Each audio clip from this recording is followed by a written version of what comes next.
Hey everybody, Stitch1993 here, back again with another toy review for Cubix Robots for Everyone. This time we're looking at the 12-inch figure version of Kolossal, aka Dr. K's bad guy robot. And one of the only villain toys we have in the toy line. Surprisingly, we do not have any of Dr. K's other robots that I can recall. And we also don't have Dr. K as a figure itself. So, first of course we're going to look at the box itself, and then we're going to look at the figurine. So, this one was already, looks like it was already built, completed. There's nothing we have to add on. There are two Cubix cards in the box here, and they're located, if you can see them right there at the bottom there. On the left and right side, it shows a 3D model of Kolossal. It says Program Kolossal with Cubix cards, and there's two Cubix cards included. It says there's a spring-loaded fist blaster and pivoting ratchet claw. And of course, it says the same on the right-hand side. On the back of the box, it says, your favorite bots from the show, are you ready to program? Upgrade robots with collectible Cubix cards included with every character and in booster packs. Selected cards program your bots to reach higher levels for battle. And unlike the 6-inch figures, the barcodes on the back of the cards are needed for these 12-inch figures. It also kind of goes into a bit more detail on the figure itself. And it says removable parts. Again, it says the pivoting ratchet claw, and it is fully posable, although we'll kind of get into that because it's not fully posable. We also have the other three figures in this line, Mr. Fix-It, which I've already gone over in a previous review, Maximix, and of course Cubix and his other two transformations. It also says a little bit here about collecting the cards and mastering the game. Collect Cubix cards to play the Cubix collectible card game.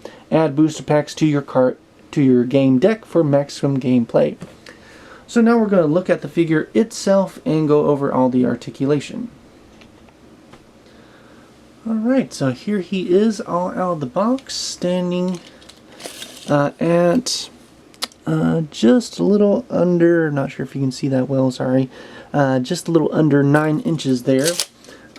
He does have a good bit of posability, but my main issue is the joints seem, I don't know if this is because of age or just how it was built, but although the joints do click, he's not really that sturdy there, and he can't really stand up that well, unfortunately.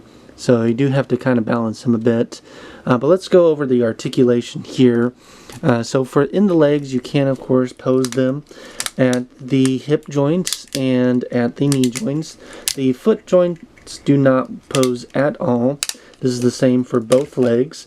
And here is one of the many issues I have with this figure, is that it is advertised on the box that you can take these pieces off, but there's no real reason to do that, unless you want to switch the legs around or switch the arms around. You can't move the arms into a leg space, and you can't move the legs into an arm space here. So I really don't know why they had that as an option, especially seeing as none of the other toys seem to be compatible with this type of feature. He does swivel at the torso here, and of course at the head. I did see there actually is one piece of the toy I did have to assemble, and that was this little shoulder piece right here, but it just kind of simply snaps on. The arms can maneuver at the shoulder joints. On the left hand side, it can swivel at what would be the elbow joint. The hand claw can, it's spring loaded, so you can open them, but they spring right back to the closing position here. On the right shoulder, same thing, you can maneuver it. Yep, see, here's another issue. Here it's going to slump over every so often, so oops, yep, see. Be careful with that, unfortunately. So he can move at the shoulder joint, and he does have a basic elbow joint that can just move up and down like that. He does have some articulation in the hand right here with the closing and opening of the palm. He does have what is the fist blaster action, so it is just a spring-loaded hand, and you would press this button right here to shoot the hand off. So now we're going to go over the card portion of the toy. So it did come, as said, with the two cards. You have a Kolossal card and a Dr. K card. The Kolossal card says breaks any robot or discard to retrieve any robot. And Dr. K's card says stops all Solux and box except Cubix.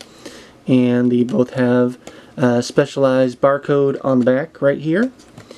Also came with the same little other piece of cardboard that says Robot Kolossal 32158 as usual, and then 32284 on the bottom. The instructions do say here of which cards you will need to unlock each of the 5 levels here. I do apologize if it doesn't focus. So for stealth mode, you'll need card 117, which is the Kolossal card. And then for hunting mode, you'll need card 55, which is the Dr. K card. You have crush mode, which is either Cubix card 107 or another card, but it won't say. Vehicle mode is number 17 or question mark. And Dark Warrior mode is number 25 or question mark. And it doesn't appear I have any of these other cards, so we are just only going to be able to look at stealth and hunting mode today. So let's go ahead and turn him on. Online. So yeah, unfortunately, as I said, he's not that sturdy, so he does kind of look a little lopsided here in the back. I do like how the integrated the scanning portion for this robot. It scans right down here the center of his little fuel tank here that I think is really cool. So let's use number 117 first. And I think you do it this way. Let's try that again. Maybe it is the other way.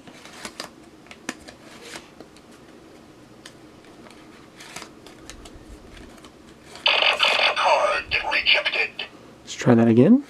Level 1 stealth mode. Alrighty. So we're in stealth mode, and he has this little button right here on his chest.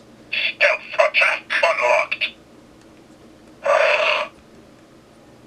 Stealth attack activated. Alright. Now let's turn him back around and use the card number 55 for hunting mode. Card rejected. Come on. Level 2 hunting mode. Right, and let's go over those catchphrases again. Flying spear unlocked. Flying spear activated. Right, so those are the 3 catchphrases for hunting mode. So we're going to go ahead and turn him off. Unfortunately, I do not have the 5-inch figure to do a comparison with. As I said earlier in one of my other videos, the Cubix figures have been getting harder to find or harder to buy at a reasonable rate. And I've been trying to find one in the box, and so far I've only been able to find ones out of it. So, and the ones that I have been finding are kind of expensive as well. So that is going to be the end of this review for Kolossal. Let me know what you think about the figure. I think this is actually one of the weaker figures as far as not so much posability, but just sturdiness. It is a very weak figure, and I really don't like that all the joints for the hips and the shoulders can be so easily removed with no other real reason but to be able to detach them. I guess for if you're playing with them, it's kind of cool that you can have his arms and legs just kind of come off so easily. But for me, if trying to just pose him or stand him, it's a little bit of annoyance. So make sure to like and comment on this video. Make sure to subscribe for future toy reviews, including future Cubix Robots for Everyone toy reviews, and let me know what toys you would like to see me review in the future. Till then, thank you and have a good day. Bye.